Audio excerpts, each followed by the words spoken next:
শীতকাল মানে হচ্ছে মজার মজার সব খাবার দাবার। তেমন একটি রেসিপি নিয়ে আপনাদের সামনে হাজির হলাম। হ্যালো এভরিওয়ান, আসসালামু আলাইকুম। ওয়েলকাম করছি নতুন আরেকটি ভিডিওতে। কেমন আছেন সবাই? আজকে আপনাদের সাথে শেয়ার করব মজাদার ঝাল ঝাল চিংড়ি রান্নার রেসিপি। চলুন তাহলে আর দেরি না করে রেসিপিটি শুরু করি। চলো একটি ফ্রাই প্যান দিয়ে এর মধ্যে পরিমাণ মতো তেল দিয়ে দিয়েছি। সামনে শীতকাল, এই শীতকালে কিন্তু ধনেপাতা দিয়ে এইভাবে জাল জাল করে চিংড়ি রান্না করলে কিন্তু গরম গরম ভাতের সাথে খেতে ভীষণ মজা লাগে। তেল গরম হয়ে গিয়েছে।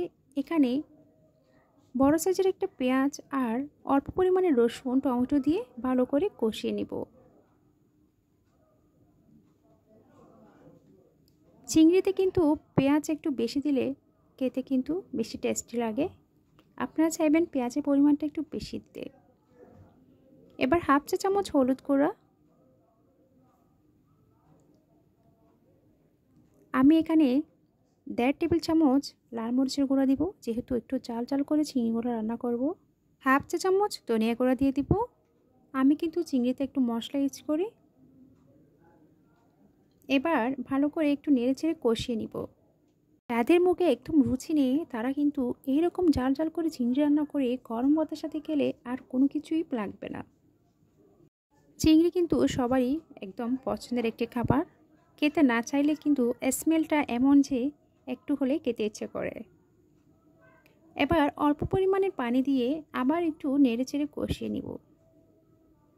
ঢাকনা দিয়ে ঢেকে নিব।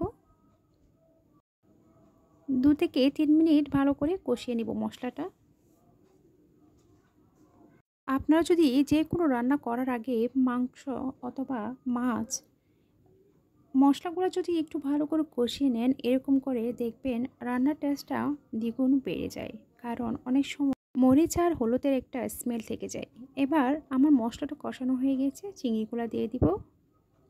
চিংড়িগুলো দিয়ে ভালো করে নেড়ে চেড়ে কিছুক্ষণ রান্না করে নেব। চিংড়ি রান্না করতে তেমন একটা টাইম লাগে না, অল্প সময়ের মাঝে কিন্তু চিংড়ি রান্না হয়ে যায়। আর যেহেতু মশলাটা আমি ভালো করে কষে নিয়েছিলাম, আর একটু নেড়ে চেড়ে ঢাকনা দিয়ে ঢেকে কিছুক্ষণ রান্না করলে কিন্তু একদম জাল জাল চিংড়ি তৈরি হয়ে যাবে। বাসায় একবার হলে ট্রাই করবেন, সবাই দেখবেন আপনার রেসিপির প্রশংসায় পঞ্চমুখ হয়ে যাবে। চিংড়িতে কিন্তু আমি একটুও ঝোল দিইনি, দেখুন কতটুকু ঝোল বের হয়ে গেছে। ঢাকনা দিয়ে ঢেকে যখন রান্না করা হবে তখন ঝোলটা বের হয়ে যায়, সেজন্য এক্সট্রা কোনো পানি দেওয়ার কোনো প্রয়োজন নেই। লবণের পরিমাণটা কম হয়েছিল, সেজন্য টেস্ট করে আরেকটু লবণ দিয়ে দিয়েছি। এবার 3-4টা কাঁচামরিচ আর ধনেপাতা দিয়ে 1 মিনিট রান্না করে নামিয়ে পরিবেশন করব। যারা চিংড়ি খেতে খুব পছন্দ করেন আজকের রেসিপিটা কিন্তু তাদের জন্য। এভাবে বাসায় একবার হলে ট্রাই করবেন আর রেসিপি টেস্ট করে আমাকে অবশ্যই কমেন্ট করবেন যে কীরকম হয়েছে।